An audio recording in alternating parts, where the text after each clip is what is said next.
康州元年，圣上即位，深化士族意志之策，引发黎武之争。当时酷吏横行，右相遭酷吏揭发，因梦获罪。此事一出，朝野内外一片哗然，百姓自此谈梦色变，生怕祸及己身。为医女叶平安反其道而行之。说那个心意，快，别搁那。什么心意？就是个巫女。快走，快走，远点。哎呀，巫女来了！大娘，铃铛。别看，这个铃铛会摄人心魄的。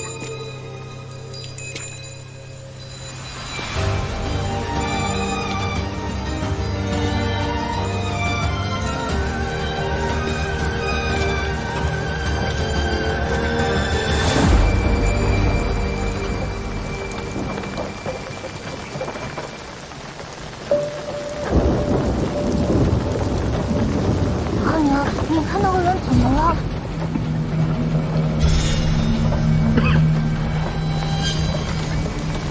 护城堡部打人了！护城堡部打人了！不好了！护城堡部打人了！让开！不好了！不好了！不打人了！别过来！我杀了你们！说，你受何人指派，竟敢当街闹事？我是兵，老子是兵。兵，那就对了。誉王李科起兵犯上，刚被绞杀，此人定是李科的逃匿残兵，将叛贼拿下。是。为兵者，须听令。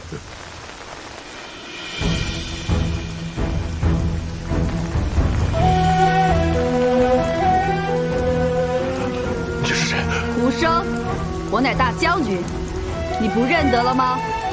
将军，我不认识什么将军，我一直跟着吕帅呢。你的吕帅正在跟这些人作战，这些人你总该认识吧？华成辉我都认得，这帮硕大的狗杂种，杀了我们这么多兄弟。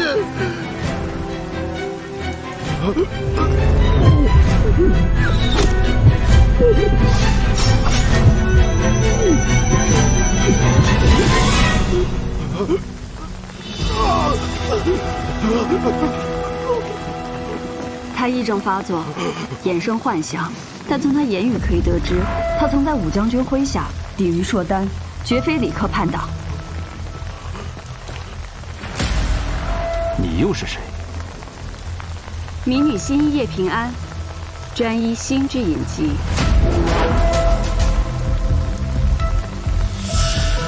心医。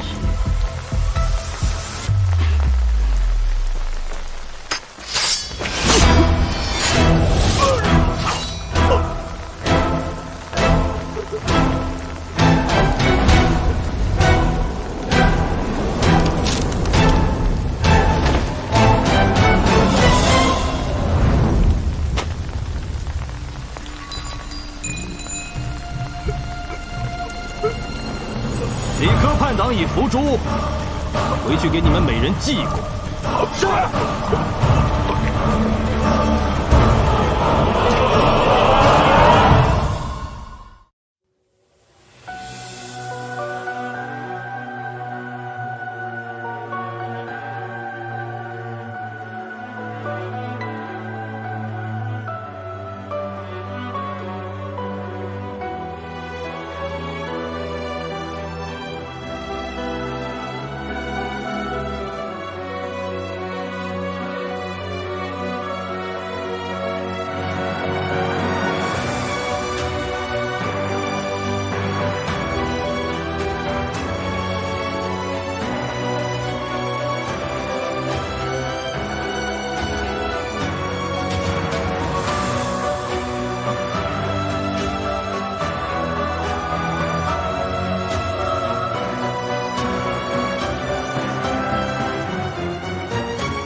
胡生战后神志受损，受惊后嚎叫、抽搐，一生幻想，将周围人视作敌军，有伤人倾向。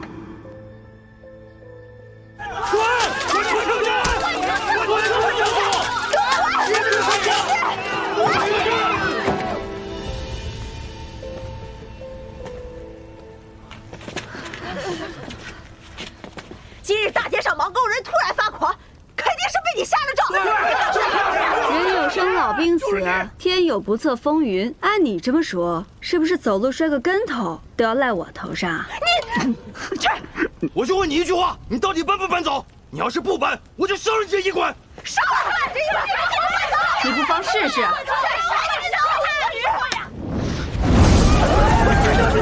胡说，太吓人了！我倒数3声，你们所做过的噩梦，都会应验在自己的身上。3、2。巫女要下咒了，大家快跑！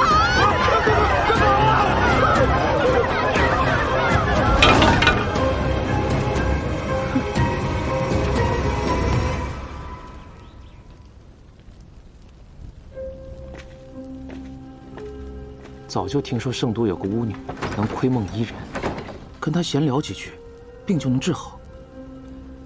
医者本就源于巫师，不过像他这种人，用巫术这种伎俩骗百姓的救命钱，哪天就是被烧死了，那也是活该。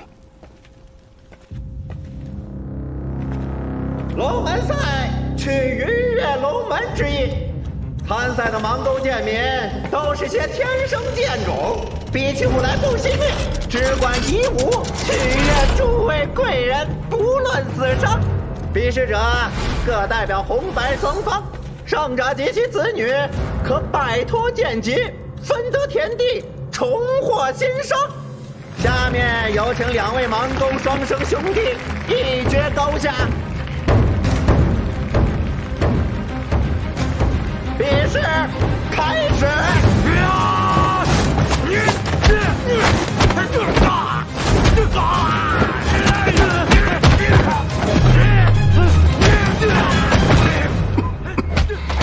正宫面色不佳，可是那夜不能寐的怪病还没医好。无妨，坊间都在议论，官拜右相的傅生君做了个梦就被赐死，实在亘古未有啊。只因做梦，他梦见的可是叛贼李克登上圣上上朝的战鹿殿。此时做这种梦，是狂中狂，忌中忌。哦，下官明白了，这圣上此举，意在杀鸡儆猴。多谢杜公体贴。圣上下令筹措的库储军饷，征收的如何了？此次军饷共征得85000两，还有不到4日，便可运到圣都。下官报上去8万两。你行事小心些，别留下什么把柄。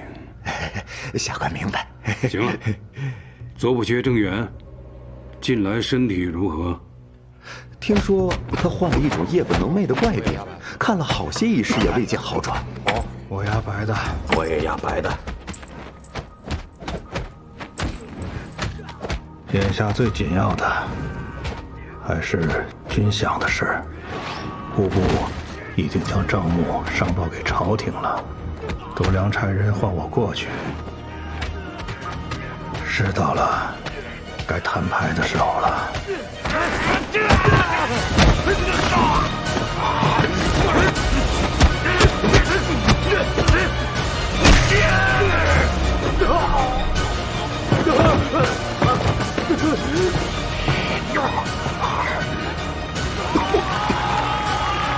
没有个盲狗贱民。哎，还是双生兄弟打得有看头。没打死啊，可惜了。恭喜红方获胜，就此脱离剑劫，分得田地。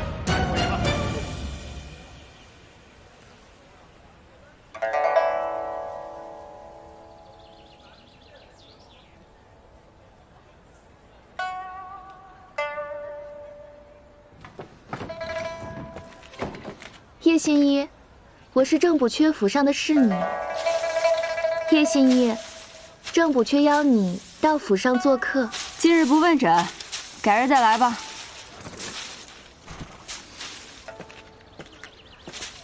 叶新一，正补阙邀你到府上做客。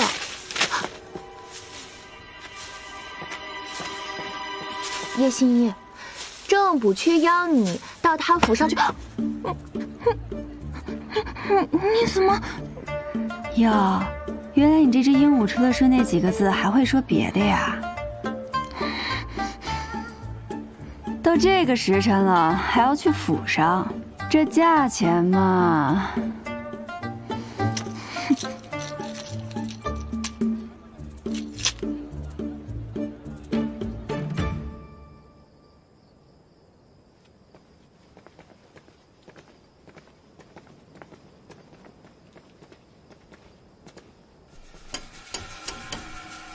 进来。郎主，叶新一到了。你要的酒已经备好。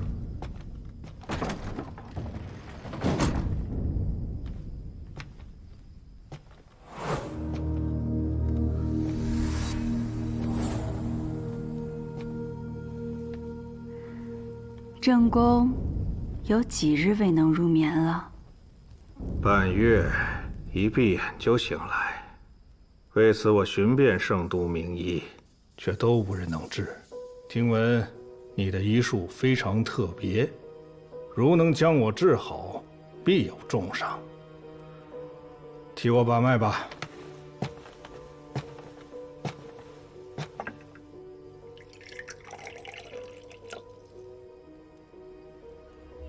我医病，不观色，不问症，不切脉，只窥梦而已。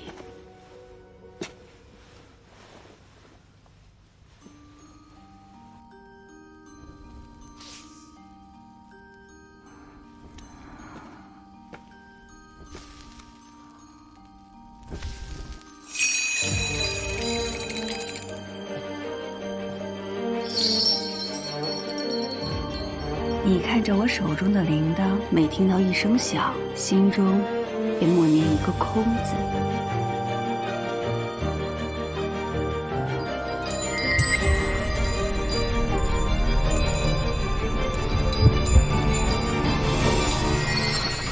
若没我带你进京，一个小小的事业怎么能做到总补阙的位置上？是不是手里有我什么把柄？督公饶命啊！啊！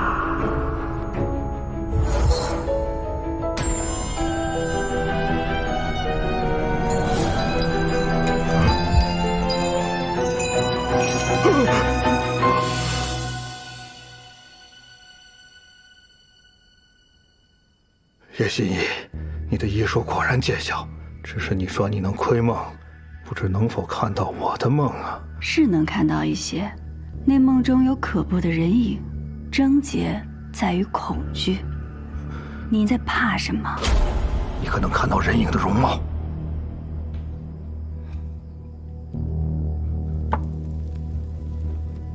看不清楚，只知道是名女子。若是你能告诉我跟她相关的事情，或许对于你的病症，快说，你还能看到什么？还能看到一张信纸。信纸写了什么？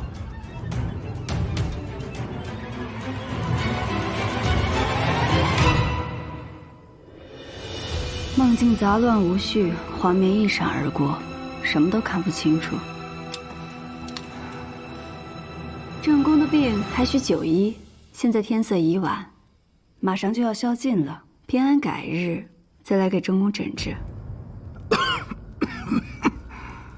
罢了，今夜之事，不要让其他人知晓。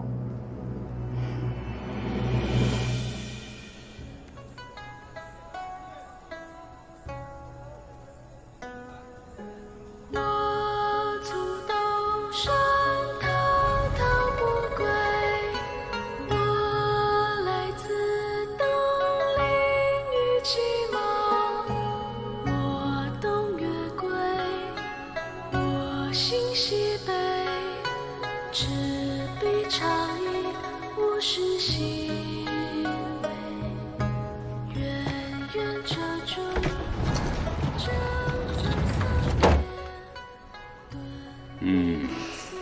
你这万国香不愧是圣都第一酒坊，再满上。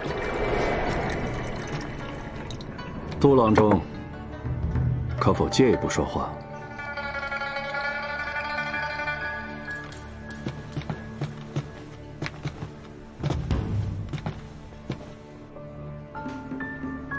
我想跟杜郎中做笔交易。交易？杜郎中祖上是高官，恩印入仕，做了个县尉，后经提携入了圣都，一路高升至户部郎中。他齐君山有幸拜你做了他的义父，可他赌坊的收入，却只愿分你2成，这岂不可惜？对我了解不少啊。我要是能拿到一台赌坊，我愿意给你4成，并且将收入的账目一并奉上。真是听君一席话，如听屁话。前户部郎中梁俊之出身寒门，妄想与琅琊王氏相争，现在骨灰埋在哪儿无人知道。他出身寒门，你连寒门都不是。芒沟的臭水熏昏了你的头，以为在战场上拿了几个人头就能在这不见刀光的争场上谈生意？你喝完这杯酒，马上从我的眼前消失。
郑公为何派人追杀我？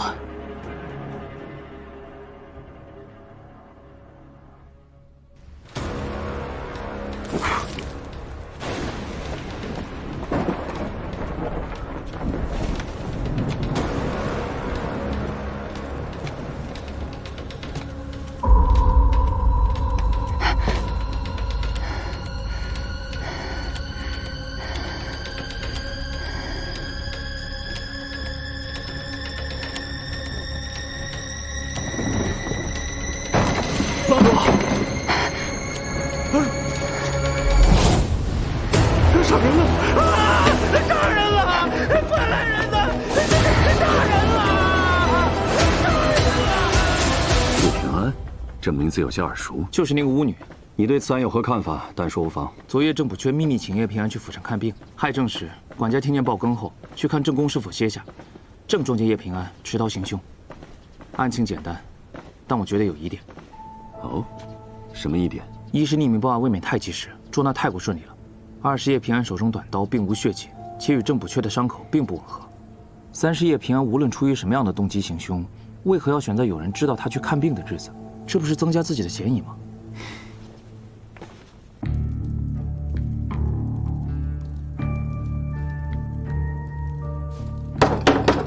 醒醒！哎，醒醒！谁？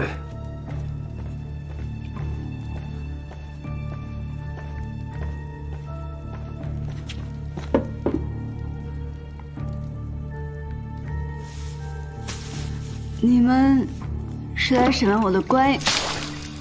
犯了死罪还能睡得着，不愧是江湖行骗的庸医。不是，啊，这混账！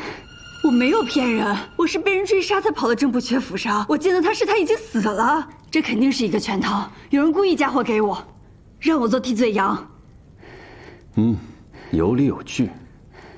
这么说，你是被人陷害？这里面定有阴谋。好，那你不如将昨夜经历的一字不差的全部写下来，如何？好。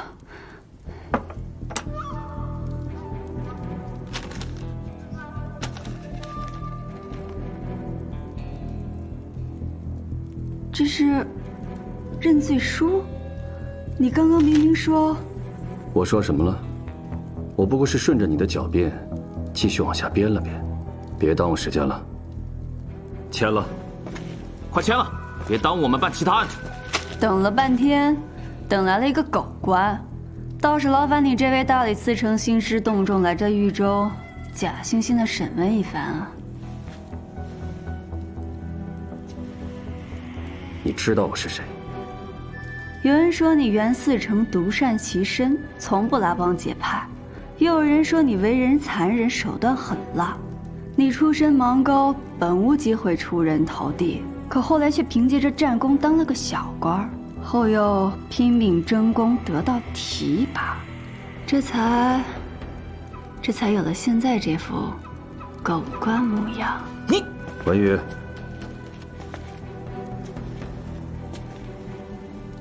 好啊，生的一副伶牙俐齿，不过也是鱼肉一条。这个认罪书你签与不签没有区别，有人会替你完成的。是吗？行，人是我杀的，知道我怎么杀他的吗？我盯着他的眼睛，施展我的巫术，让他自己摸了自己的脖子，就像现在我盯着你这样。巫术也好，骗术也罢，你觉得我会在乎吗？你在我眼里已经是个死人了。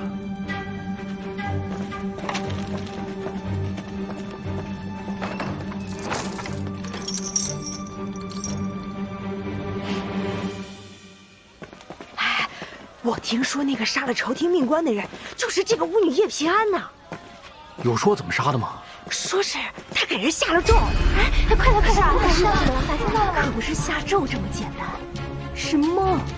那个巫女啊，会引人入眠，窥人梦境。听说那个巫女可以钻进你的脑袋里，一旦你做梦，她就会在你的梦里变成鬼。那郑不缺就是这么活生生被吓死的。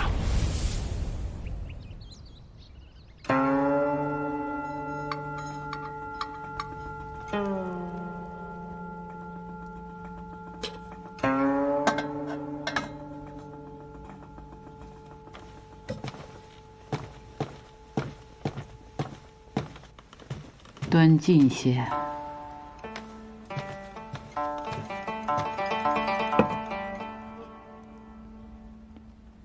负贼之梦方毕，朕又听闻一梦。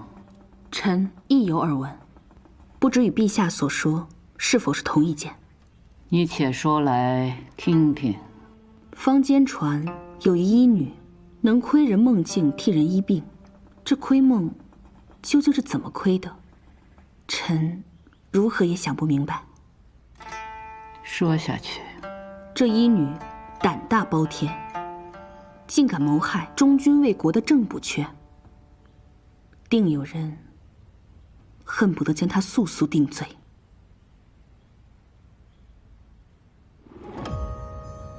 忠君，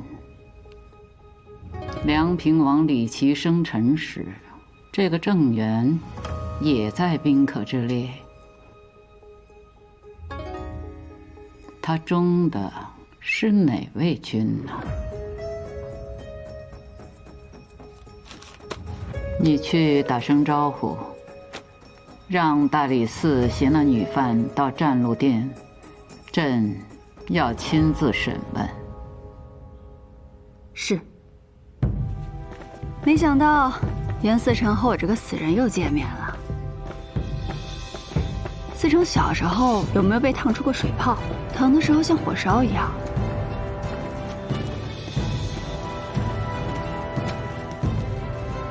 参见陛下。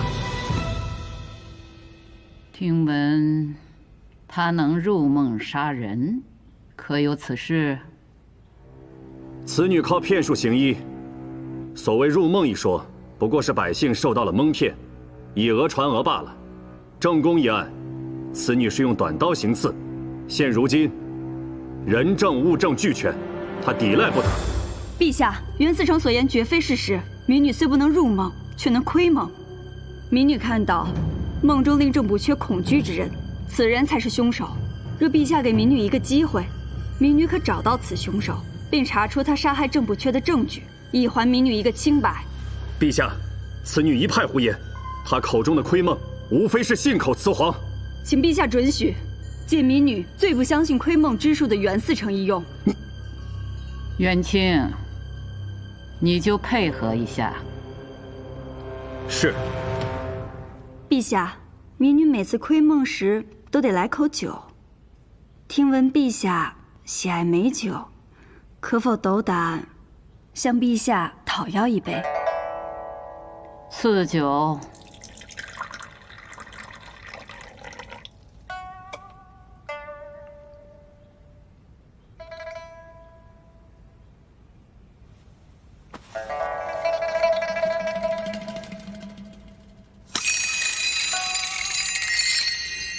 袁思成心智坚韧，但当我提到不要想到火，你脑海中是不是依然会有火焰浮现？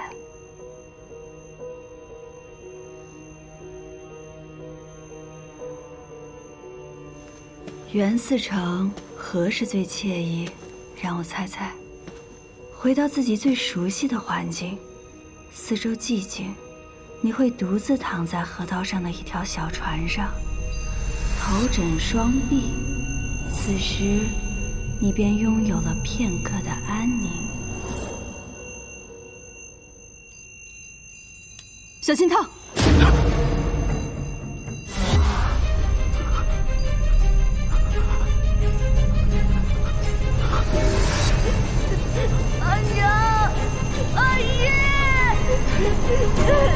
少神，阿爷，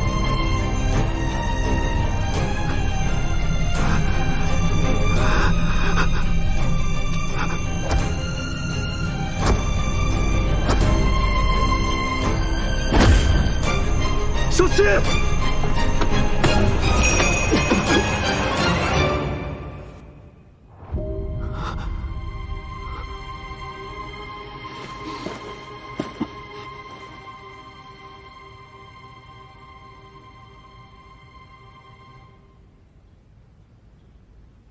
说说吧，刚才元清为何有那种举动？你看到了他什么心思？回陛下，是恨。民女看到了浓烈的恨意。对谁的恨？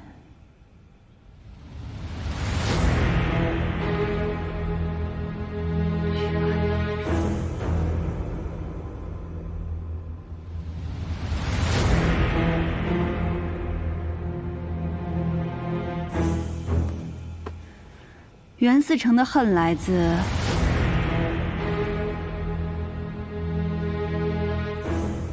袁思成刚刚伸出手，是看到了记忆中自己心仪的女子。他张开双臂欲抱时，突然冲出2个孩童，口喊阿耶。袁思成方知此女已嫁作他人妇，难怪袁思成如今如此冷酷无情。这么大岁数了，也还未娶妻，倒也在情理之中了。元清啊，他说的可是实情？回陛下，叶平安所言，确实是臣的难言之隐。看来，你确实有辨识人心的本事。若留你性命，让你替他人猜了朕的心思，朕岂不是养拥一患？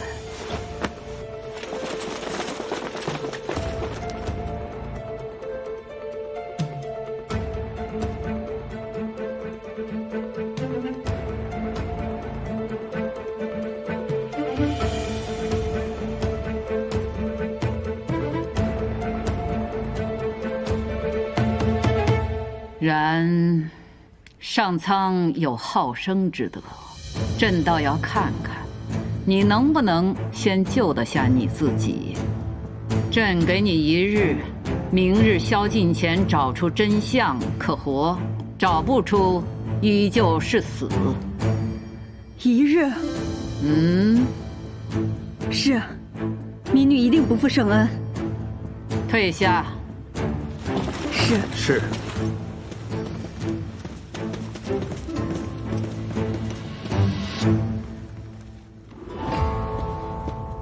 陛下，此女窥梦之术虽不似传闻中那般神乎其神，但也确实令人惊叹。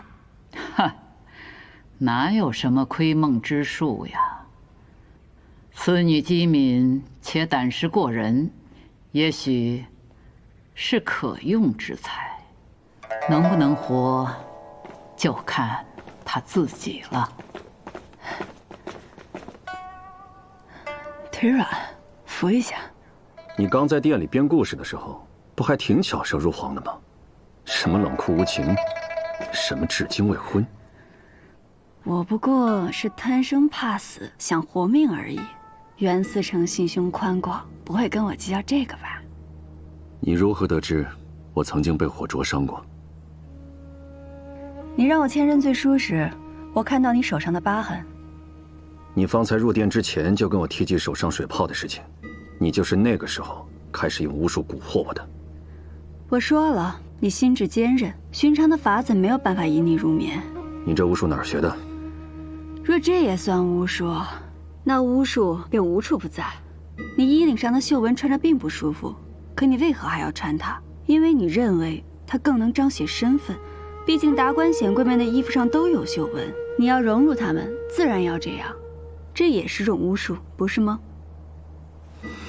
大理寺虽然已经勘察过案发之地，但我还是想亲自去一趟。1日很紧，不如我们马上。明日要死的是你，又不是我，我为什么要费心思？正渊府外可都是你大理寺的人，没你我压根进不去啊。若你不跟我一起，那我只好时刻跟着你，看看你去哪儿都见了哪些人。毕竟若我明日注定一死，我可是什么话都敢跟圣上说的。袁思成也不想被我拉下水吧？行了，再啰嗦我就扔下你一个人去。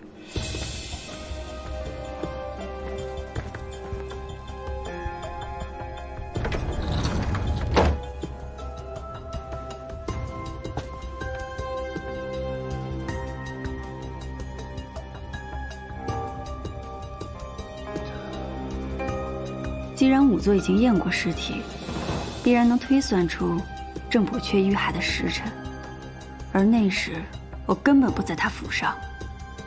巧辩。尸体没有挪动的痕迹，凶手很有可能是突然出现在他身后，趁其不备，一刀割喉。你的话佐证了你行凶之时。敢问袁思成，大理寺都提审过哪些人？车夫、管家，这些人皆可证明当夜你从未离府。那他们的证词是什么？你在亥初宵禁入府，府中之人都听到更夫是在亥正报时，你恰巧用这半个时辰，在府中行凶作案。不对，正因为马上要宵禁了，我才匆忙离府归家。回到家后又看了会儿医册，然后被人追杀，又回到了郑补阙府上。怎么算都过了1个时辰，应该是子初才对。说的有模有样啊，因为你根本没走，否则这半个时辰怎么会凭空消失？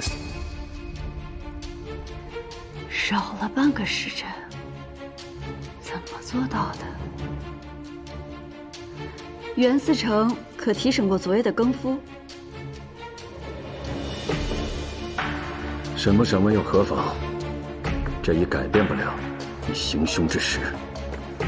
尊贵的袁思成，你就不能从凶手不是我推一次案吗？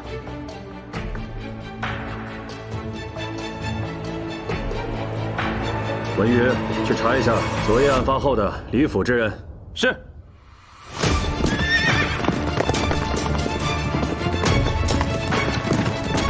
司城，撤！经查，昨夜离开正元府的有2人，家仆萧全已死在郊外，侍女心儿不知所踪，只知她颈上有块梅花状胎记。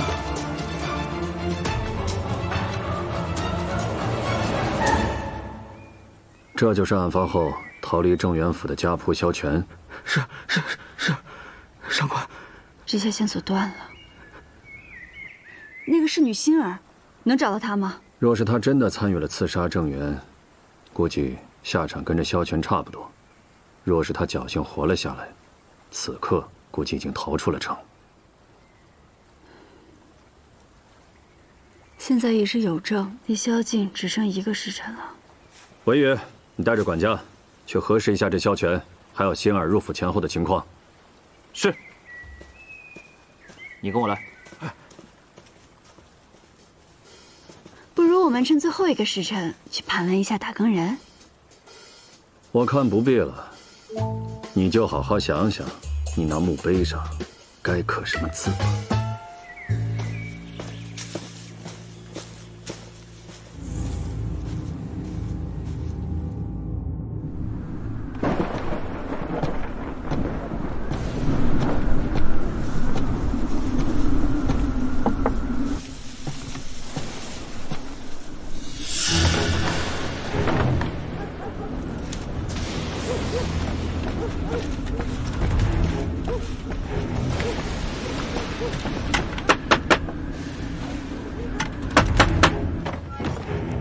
司城，曾轩求见。曾公，这么晚前来，所为何事啊？司城且看。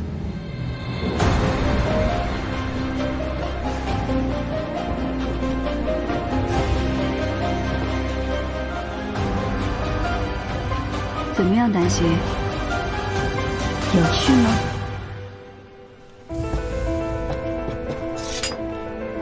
很尽兴。我按你的安排，混进正元府1年多，总算取得他的信任。3年前，我看到郑源收到度量贪墨的密信，便连夜给度量传信，让度量知道郑源拿到了他贪污的罪证，成功离间了郑源，并且特意加重了让郑源失眠的药粉。等你去他的必经之路上引起他的注意后，民女心一夜平安，专医心之隐疾，顺势引导他来找你看病，同时让度量的暗桩发现。郑源被灭口后，如你所料，你成了度量眼中最合适的替罪羊。你可以赎罪了。我按计划变换身份四处散播关于你的谣言，终于引来圣上的召见。圣上宣召！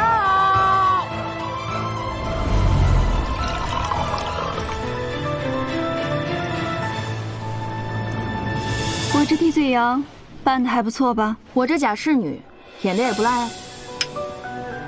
这第1步棋算是下成了，该准备下一步棋了。度量怎么也想不到，郑源还留了个后手，居然写了封举告贪污军饷的告密信，给了他的好友曾轩。由郑源的好友举告度量杀人灭口，才更具说服力。糟了，曾轩不见了！什么？无所不缺郑源举告户部郎中度量贪墨军饷5000两，吾若身死，必视为度量所灭口。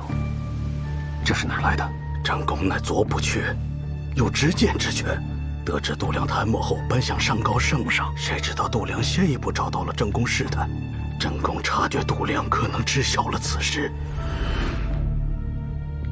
泽轩，收好这封举告信。你怕度量会杀你？可你毕竟是朝廷命官，他胆子再大。你不了解他的狠辣。多年以前，我做过他的师爷。若我有事，你便将他交给你信任的人。为何现在才拿出来？我一个无权闲官，无法直接见到圣上。又听说抓了个女凶手，更不敢轻易拿出来。我知道你与度量并无利益牵扯，现在此案重新调查，我才敢露面。有人看见你来我这里吗？没有。方才我一出府，便察觉有人跟踪，急忙想法子甩掉了，才敢过来。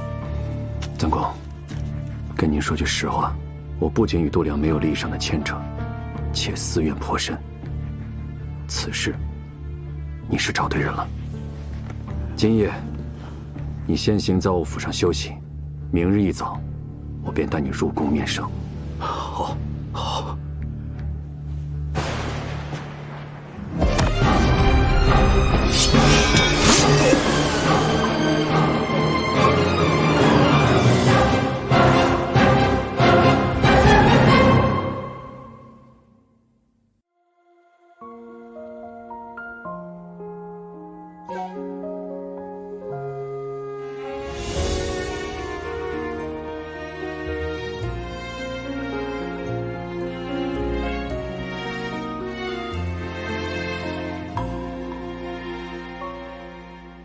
往事成灰，碾落成泥，如烟旧梦不可及。